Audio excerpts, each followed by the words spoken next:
Hi everyone, I am Dr. V.T. Rajesh, pediatrician from Muttamil Hospital, Tirunelveli. Summer வந்தாச்சு, குழந்தைகளுக்கு jolly time, enjoy பண்ணுற time. So என்ஜாய்மெண்ட்டோட குழந்தையோட சேஃப்டியும் பற்றி நம்ம பார்ப்போம்.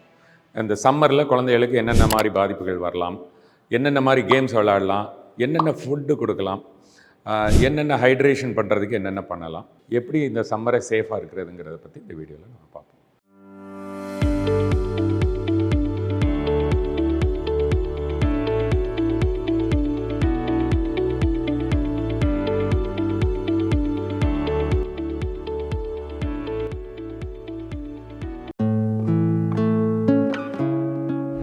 ஃபஸ்ட்டு வந்து சம்மர்னாலே ஸ்வெட்டிங். ஸோ ஹைட்ரேஷன், அது டீஹைட்ரேஷன் அண்ட் ரீஹைட்ரேஷன். ஸோ நம்ம வந்து தண்ணி தாகம் எடுத்துகிட்டு இருக்கோம். ஸோ தண்ணி நிறைய குடிக்கணும். ஸோ எல்லா பக்கமுமே தண்ணி குடிக்கிற மாதிரி வைங்க. அதை குழந்தைங்க விளையாடுற இடத்துல ஒரு மண்பானையோ இல்லை ஒரு தனித்தனியாக பிள்ளைங்க போகிறாங்கன்னா அவங்களுக்கு 1 லிட்டர் பாட்டிலில் 2 பாட்டில் தண்ணி கொடுத்து விடுங்க. ஸோ அப்போ தான் தண்ணி இருந்தால் தான் குடிப்பாங்க.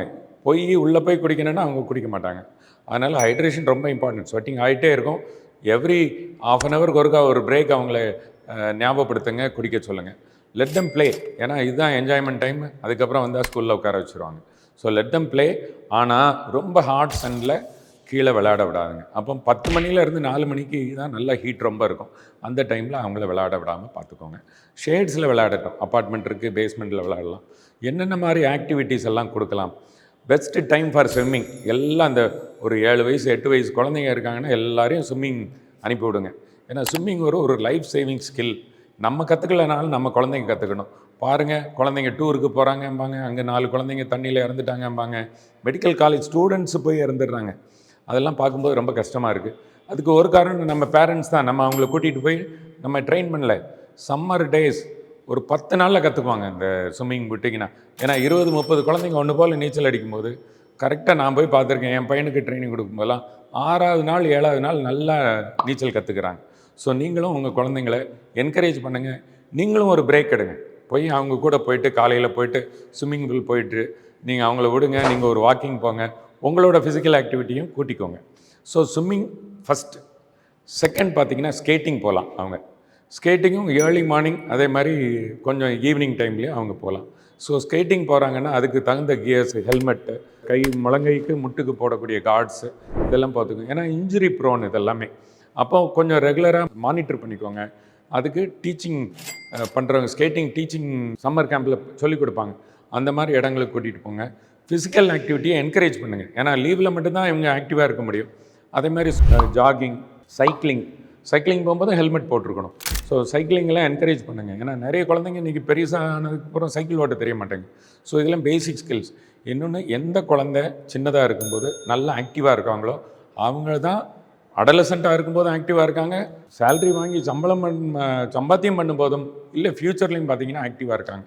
இன்றைக்கி ஒரு கிளாஸ் ரூம் எடுத்துக்கிட்டிங்கன்னா இன்றைக்கி வந்து ஆல்மோஸ்ட் 30% ஆஃப் சில்ட்ரன் வந்து ஒபேஸாக இருக்காங்க. இந்த ஒபேசிட்டியை ப்ரிவெண்ட் பண்ணுறதுக்கு இது ஒரு இனிஷியேட்டிவாக இருக்கட்டும். இந்த சம்மர் மந்த்ஸில் நம்ம அவங்களுக்கு ஃபிசிக்கல் ஆக்டிவிட்டியை கொடுத்துட்டோம்னா அவங்க ரெகுலராக அதை ஃபாலோ பண்ணிக்குவாங்க. அதே மாதிரி நிறையா ஷட்டில் கிரவுண்ட் இருக்குது. அங்கெல்லாம் பார்த்திங்கன்னா மார்னிங் கோச்சிங் ஸ்டார்ட் பண்ணுவாங்க. மார்னிங் இருக்கும், ஈவினிங் இருக்கும். ஸோ அவங்க ஷட்டில் விளையாட போகலாம், டென்னிஸ் விளையாட போகலாம். இந்த மாதிரி கேம்ஸ் ஆக்டிவிட்டியும் அவங்களுக்கு நம்ம அதிகமாக கொடுக்கலாம். ஏன்னா இதுதான் அவங்களுக்கு ஃப்யூச்சரில் அவங்க ஹெல்த்தியாக இருக்கிறதுக்கு ரொம்ப யூஸ்ஃபுல்லாக இருக்கக்கூடியது. ஸோ இது என்னென்ன கேம்ஸுங்கிறத பார்த்துட்டோம். அடுத்தது ஃபுட்டு.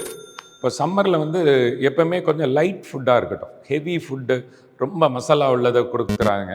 அது கொடுத்தீங்கன்னா டைஜஷன் ப்ராப்ளம் வரலாம், சம்மர் டிசென்ட்ரி வரலாம். ஸோ லைட் ஃபுட்டாக கொடுக்க பாருங்கள். அதே மாதிரி வாட்டர் கண்டென்ட் அதிகமாக உள்ள ஃப்ரூட்ஸ் லைக் வாட்டர் மில்லன், நம்ம கிருணி பழம், இதெல்லாம் வாட்டர் கண்டென்ட் அதிகமாக இருக்கும். இதை நம்ம ஜூஸாக பண்ணி அவங்களுக்கு டம்ளரில் போட்டு வச்சிட்டிங்கன்னா வந்ததும் குடிப்பாங்க. இல்லை கொடுத்து விடலாம். ஒன்றும் இல்லையா, ரொம்ப சிம்பிள். லெமன் நடுங்க, ஸ்குவீஸ் பண்ணுங்கள், ஒரு டம்ளர் தண்ணி ஊற்றுங்க, சால்ட்டு கொஞ்சம் போட்டு கொடுங்க. சம்மருக்கு பெஸ்ட்டு ட்ரிங்க். தாகம் எடுக்கும்போது லெமன் ஜூஸ், அந்த சால்ட்டு போட்ட லெமன் போஞ்சு மாதிரி எதுவும் வராது. அது போக இளநியெல்லாம் ரொம்ப நல்லாயிருக்கும். கொஞ்சம் காஸ்ட்லியாக இருக்கும், பட் பரவாயில்ல. நீங்கள் ரெடிமேடில் என்னென்னலாமோ ட்ரிங்க் வாங்குறீங்க, அதெல்லாம் வேஸ்ட்டு. கார்பனேட்டட் சுகரி ட்ரிங்க்ஸை அவாய்ட் பண்ணுங்கள். இந்த கொக்கோ கோலா இருக்குது, தம்ஸ் இருக்குது, பெப்சி இருக்குது, இதெல்லாம் டோட்டலாக அவாய்ட் பண்ணுங்கள். இது எல்லாமே உள்ள ஒன்றுமே இல்லை, நியூட்ரிட்டிவ் வேல்யூ ஒன்றுமே இருக்காது. வெறும் சுகர், ஆர்டிஃபிஷியலி ஸ்டெயின், அதெல்லாம் சாயம். நீங்கள் டிஷ்யூ பேப்பரை முக்கி எடுத்து பார்த்தீங்கன்னா தெரியும் எவ்வளோ கெமிக்கல்ஸ் அதில் ஆட் பண்ணியிருக்காங்கன்னு. இதெல்லாம் ஹார்ம்ஃபுல். இதெல்லாம் அவாய்ட் பண்ணுங்கள். சிம்பிள் லெமன் ஜூஸ், சாத்துக்குடி juice, orange juice, watermelon juice இந்த மாதிரி ரெடி பண்ணி வைங்க. இதெல்லாம் கொடுங்க. இதெல்லாம் யூஸ்ஃபுல்லாக இருக்கும். அப்புறம் அவுட்டோர் விளையாட போகிறாங்கன்னா மஸ்கிட்டோ பைட் வரலாம், டிக்ஸ் பைட் வரலாம். இது எல்லாமே டே பைட்டர்ஸ் இல்லை, மஸ்கிட்டோ இதெல்லாம் அப்பப்போ மழை வெஞ்சிட்டு போயிட்டு இருந்ததுன்னா இது மூலமாக டெங்கு வர்றதுக்கு வாய்ப்பு இருக்குது. ஸோ அதுக்குள்ளே ரிப்பல்லன்ஸ் யூஸ் பண்ணிக்கலாம். டிக்ஸ்லனாலையும் கூட நிறைய டிசீஸ் வரலாம். ஸோ குழந்தைங்க வீட்டுக்கு வந்தாங்கன்னா உடனே ஒரு ஈவினிங் ஒரு நல்ல ஒரு குளிப்பாட்டுங்க. குளிப்பாட்டி எதுவும் இன்ஜுரி எதுவும் இருக்கான்னு பாருங்கள். புது ட்ரெஸ்ஸு போடுங்க, நல்லா தூங்குவாங்க. ஸோ இந்த physical activity important, food important. இது போக எக்ஸ்ட்ரா கரிக்குலர் ஆக்டிவிட்டி மற்ற இது லைக் கேரம் போர்டு, இல்லை பெயிண்டிங், இல்லை பரதநாட்டியம் போகிறாங்க, இல்லை ஒரு கராத்தே கிளாஸ், இந்த மாதிரி இதெல்லாம் நீங்கள் என்கரேஜ் பண்ணலாம். இது போக ஒரு சில ஸ்கூல்ஸில் வந்து சம்மர் கோச்சிங் கேம்ப் வைப்பாங்க. அது கூட நீங்கள் என்கரேஜ் பண்ணலாம். இதெல்லாம் கொஞ்சம் உங்களுக்கு யூஸ்ஃபுல்லாக இருக்கும்னு நினைக்கிறேன். ஃபாலோ பண்ணுங்கள். எப்படி இருந்ததுங்கிறத பற்றி கமெண்ட் செக்ஷனில் மென்ஷன் பண்ணுங்கள். தேங்க்யூ.